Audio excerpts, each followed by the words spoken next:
and you're always gonna have haters, and haters are like, well, God damn, man, how many movies are you gonna make, or how much shit are you gonna do? Like, you do a lot of shit. I say, yes, it's my ambition.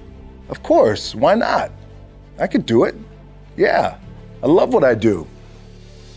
Instead of telling you what I think you should be doing, or how you could be better, or I thought, well, let me just speak from the heart, speak from my gut, and really not have anything prepared, but just tell you what's worked for me.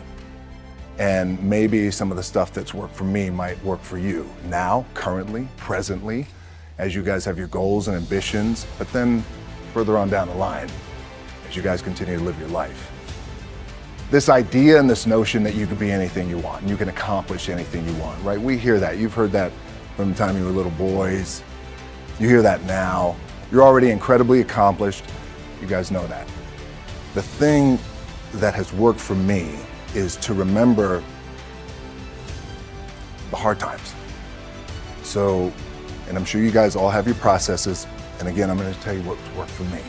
So before a big movie comes out, before, back in the days when I was wrestling with WWE, a WrestleMania match, anything big that would happen, I would always take a moment and I'd just remind myself, all right, I was evicted when I was 14.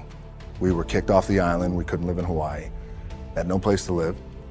A lot of shit happened then when I moved to Nashville. I was arrested multiple times by the time I was 16 years old. I would remember that, and it allows me then to be present in the moment and understand, holy, the stuff I have around me right now, this is the shit that I dreamed of when I was a kid. I am here. I played for University of Miami, played with great teams. Warren Sapp, Ray Lewis, they were my teammates. They were balling. Warren Sapp was playing tight end that time. I was starting defensive tackle. Yeah, they moved him over to D-line. And he looked at me, he's like, yo, dude, I'm gonna take your spot. I said, you ain't taking my spot. He said, I'm gonna take your spot. We battled, and he took my spot. Now you can imagine how that with me, because there goes my opportunity. He went in, switched to defensive tackle, lit the world on fire. Well, what that did, it crushed me, it crushed my dreams. I had a piss poor senior year, zero production, no NFL, no combine invite, nothing. Finally went to the CFL, Calgary Stampeders, making $250 a week Canadian. Now I had to send that home to my wife at that time. Had no money. So I remember that. When I got cut from Canada, my dad in his pickup truck came down 4 o'clock in the morning, picked me up in Miami from Tampa. We lived in a little apartment in Tampa. He drove down in his little pickup truck to Miami to get me when I was cut from the CFL. And I thought, well, I leave home like you guys left home. I'm ready to tackle the world, to get after it, achieve my dreams and goals. Crushed by 22, 23 years old. Now I gotta move back in with my mom and dad. I played on great teams though. Wait a second, this is not supposed to be my future. I'm supposed to be in the NFL right now. I'm supposed to be making a lot of coin and buying my parents, buying me, taking care of my wife, but it never happened. So I pulled out my wallet, I thought, well, let me see how much money I had. I opened it up, I had a 5, a 1, and change. Well, at least I rounded up to $7. But I thought, God, ain't this a bitch? I got $7 in my pocket. Where the f do I go now? What do I do? I can't go back to CFL.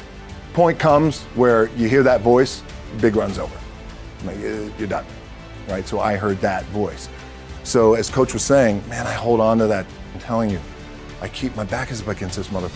We laugh, we joke, we have a good time, but my back is still up against this mother. I do not forget it. What this also helps me do, and again, it works for me, is at some point, you gotta be tired of not being number one. You have to be, and you gotta play angry, and I play angry. Now, I'm cool and calm with my approach, and when I step out on my field, which is a set, or, you know, like, and you're always gonna have haters, and haters are like, well, God damn, man, how many movies are you gonna make, or how much shit are you gonna do? Like, you do a lot of shit. I say, yes, it's my ambition. Of course, why not? I could do it. Yeah, I love what I do. And not only that, but in what world do we not work every day? My back is up against this thing, you know, and I started to play angry, by the way, and I still play angry. My last match, Brock Lesnar, transitioned, and I realized if I had to be great at something, I wanted to be great in this world of Hollywood and movie making and producing and entertainment, I had to commit, and like you guys have to commit. Obviously, you commit to something, commit to the goal. So I quietly retired. 2 years later, I thought, what did I do with my career? Because my movies were not doing well. I was written off. I was like, it was around 2006, 2007. I was like, I left, I pulled a Jim Brown. I left when I was on top, like #1 in the wrestling business, and I left. It was a ballsy, gutsy, some call it stupid move, but I had to commit and I had to follow what was in my gut. What helps me is to keep the hard times in the front of my mind, because it allows me to go into these big moments that I've worked my ass off, and you guys have worked your ass off. It allows me to go into these big moments with a different perspective. What it also does for me, and again, this is what works for me. Like, my back is up against this mother. Every day, it's against this fucking wall. But it's up against this mother, because it's what I believe in. And when my back is against this mother, then there's nowhere to go. But that way, that's it. Doesn't mean you don't smile, doesn't mean you don't laugh and joke, right? You're happy, I'm a happy guy. But when it comes to business, and when it comes to executing, it's up against this. And I gotta go that way. I don't give a fuck who is in front of me. They're not gonna stop me. The key for me was, where does it start? What's the anchor? What's the anchor? So I could have all these ambitions, and you guys have all these ambitions, which is great. It's important. I'll play this role, you'll play that role. I'll execute this thing and it'll come out this summer. You guys will execute this thing during the summer, right, when it's time to really put in a lot more work. But the key with me is just always finding what the anchor is. And the anchor is getting up at 4 o'clock in the morning every day before anybody else and grounding my thought process is in the no one will outwork me. No one. I love and I respect you guys. Motherfucker won't outwork me. All starts with this. 2 hands, putting it to work. As you guys know, there's nothing you can't accomplish. You're gonna go on, you're gonna become world champions. The key for me, what I think one of the keys is, remember where you came from, keep that in the front of your mind, and when it goes bad and it goes sideways, a lot of does, you're getting booed out of the building, or you're coming through this injury, or people are writing you off, oh, you guys ain't gonna make it, you know, any of that. You gotta keep it in here. And it really has to, it should drive you. It should. It works for me. It should drive you. You get all the talent in the world. It's all here. Really, the 2 things I want to say are, you gotta be the hardest workers in the room. And don't f the opportunity out. You have to understand, me being behind prison is gonna be a lot different than the average person being behind prison. It was not pretty, you know, everything I'm talking is true, you know. It's not, you don't see like guys walking around, everybody getting stabbed and raped because you're locked down. You don't touch nobody else, you're locked down. It's very few people to trust you that are out. But normally you're locked down 23 hours a day, you're in a cell. And then when you go to the hole and they lock you in the hole, well, me at least, when they lock me in the hole, you know, you're supposed to get your 1 hour of recreation. So I'm thinking I'm gonna go to the yard. So they just put a cage to my cell, and they put a cage, then you come out in the cell, the cage is this big, so you just walk for an hour like this, and that's your recreation. And for me, you know, some jails have, I guess, higher security rates. It's just not nice. People go insane, people go to hospitals, people die in prison. You know, you never know who you're gonna make it home. You may have it out there, but you just never know you're gonna make it home.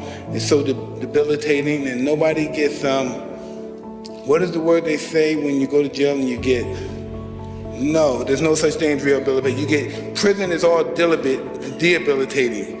There's nothing rehabilitating about that, you know, because when you go in there, you never come out the same person again. You know, they give you these football numbers, they give you these massive times. I think if anybody do anything over 10 or 15 years, they shouldn't allow them to come back out, because then you got a real problem coming back out. You know, listen, I'm just very grateful. I'm very grateful I had a good life.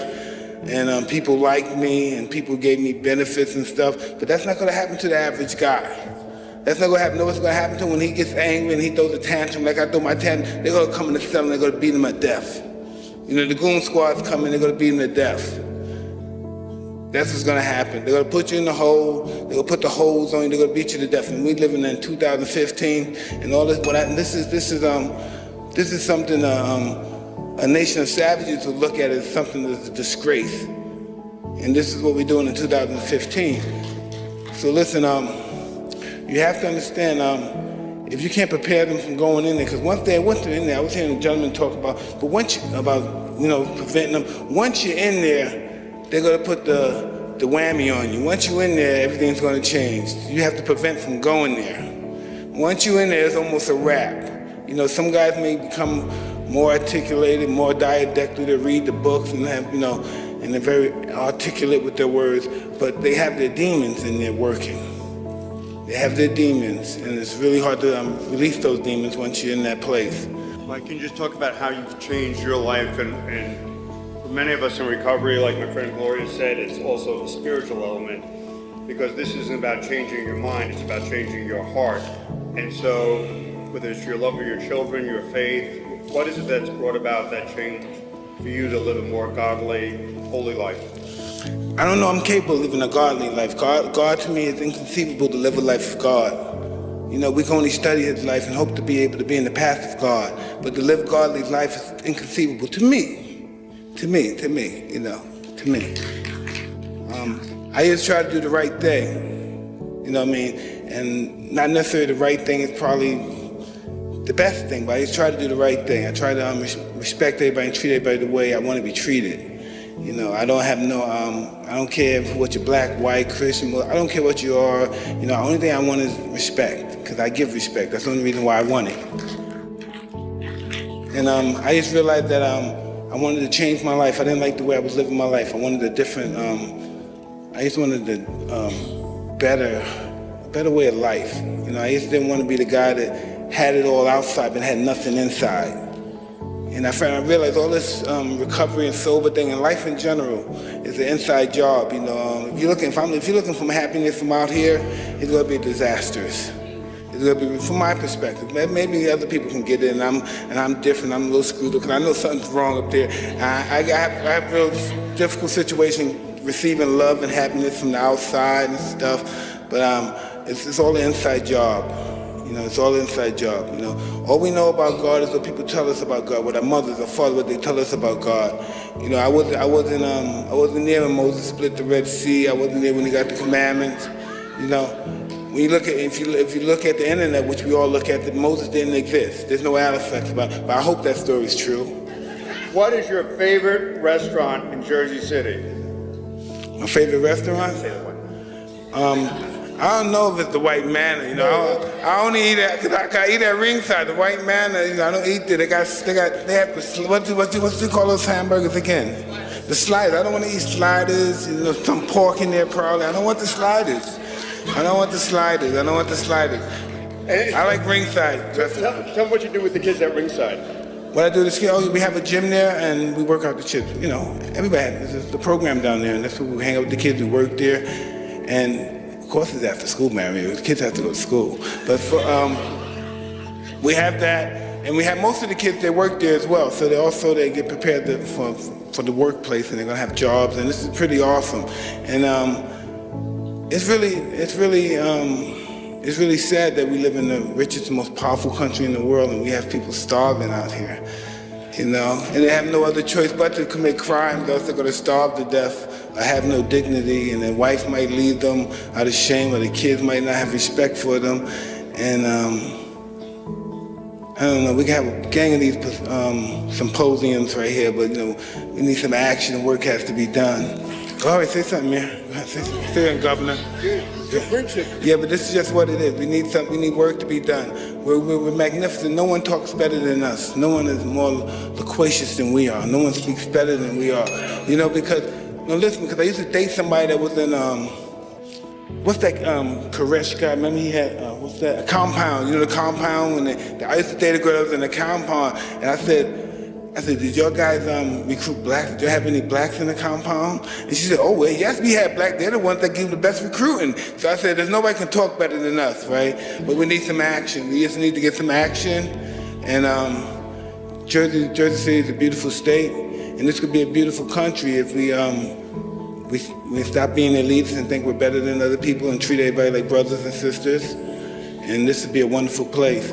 But that's going to be a neat trick, you know, with the kind of people that we have running our country.